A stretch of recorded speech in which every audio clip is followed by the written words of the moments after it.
everyone, welcome back to the couch. I'm Caitlin, a licensed therapist who loves anime, and this is our monthly couch chat.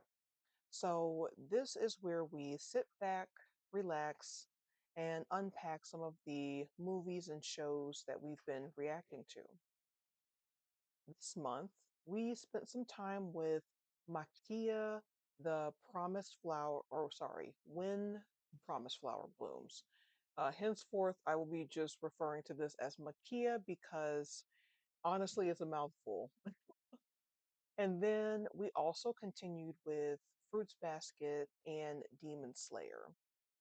So each of these stories approached growth differently through motherhood, chosen family, fear, and empathy. But what stayed with me the most wasn't what changed quickly, it's what changed slowly. So let's settle in and reflect together. All right, so starting with Makia. Makia explored love across um, unequal time, what it means to care deeply while knowing you cannot stay forever. What struck me most was how motherhood here wasn't framed as certainty, um, but as commitment without guarantee. Makia loved knowing that loss was inevitable. She stayed knowing grief was built in. I felt like this film held beauty and the cost of that choice, showing us that love doesn't protect us from pain, but it can still be worth choosing. Fruits Basket.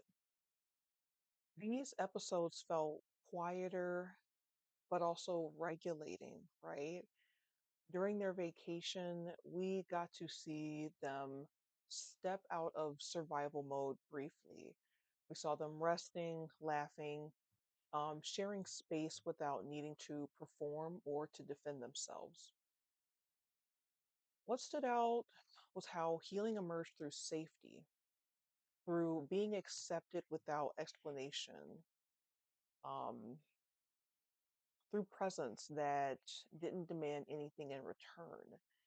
It reminded me that our nervous systems heal not through intensity, but through consistency. And then Demon Slayer. So here, growth unfolded in motion, right? During fear, exhaustion, conflict.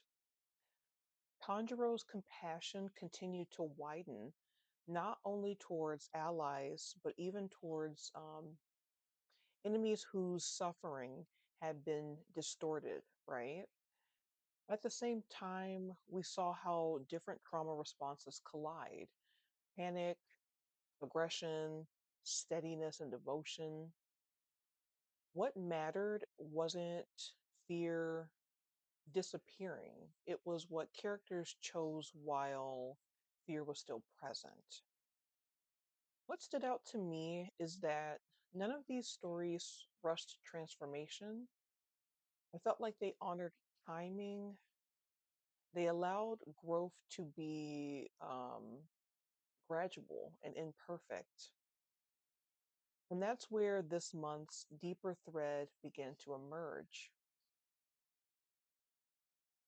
Across Maquia, Fruits Basket, and Demon Slayer, growth wasn't shaped by control, certainty, or dramatic breakthroughs.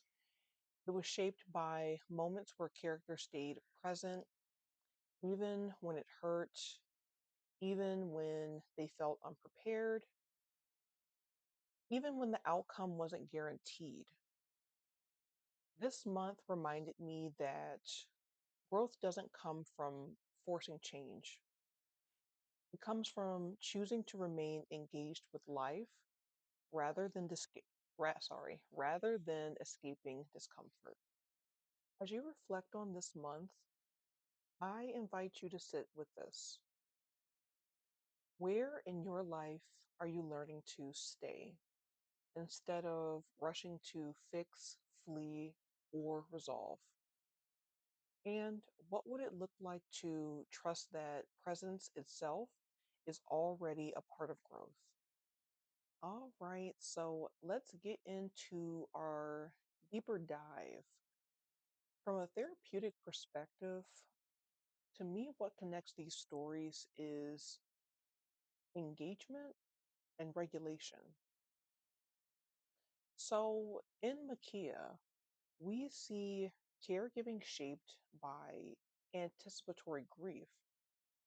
Maquia loves knowing that loss is inevitable, which means that every moment carries both tenderness and sorrow. Clinically, this mirrors how caregivers often function when they cannot control outcomes. They focus on what they can offer: presence, consistency, and care, even when permanence isn't possible. Her growth isn't about learning how to hold on, it's about learning how to love without ownership. In Fruits Basket, we witness what happens when people are finally allowed to rest. These episodes demonstrate something crucial in trauma work. Healing doesn't begin during danger, it begins when the body finally believes safety is real. Toru's steadiness, Hattori's quiet containment, Yuki's softened presence. None of these are dramatic changes. They are signs of nervous system regulation. And in Demon Slayer, presence looks like meaning making under pressure. So Tanjiro doesn't regulate by pretending fear isn't there. He regulates by anchoring himself to values, compassion, responsibility, dignity. We also see courage reframed. Zenitsu protects while terrified. Inosuke confronts while guarded. Clinically, this reflects mature forms of resilience, acting in alignment with values even while dysregulated. Together, these stories show us that growth is not about becoming fearless, flawless, or fully healed.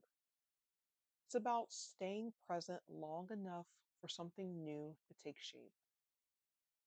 I want to leave you with this quote, which feels deeply aligned with everything we watched. Hope lies in dreams, in imagination, and in the courage of those who dare to make dreams into reality. This month reminded me that courage isn't loud, often it's quiet persistence, choosing to stay engaged with life even when it feels uncertain or painful. Alrighty, so next month I will be watching Weathering with You for the first time. Um, I don't really know too much about it, but I am excited to watch with you guys and kind of get into the themes that we notice, right? And of course, we will be continuing with Fruits Basket and Demon Slayer, right? I am very much enjoying watching how these characters keep growing in ways that are subtle, they're messy, but they feel deeply human. Alrighty, everybody. Thank you so much for spending time on the couch with me. As we transition from February to March, I hope those of you guys who also live in areas where it gets pretty cold, I hope that you're staying warm out there. I'm looking forward to spring. I hope you guys are as well. And as we move forward, I hope that this month offered a reminder that growth doesn't require certainty, just presence, compassion, and the willingness to stay. So, on that note, rest easy, feel deeply, and I'll see you in the next session.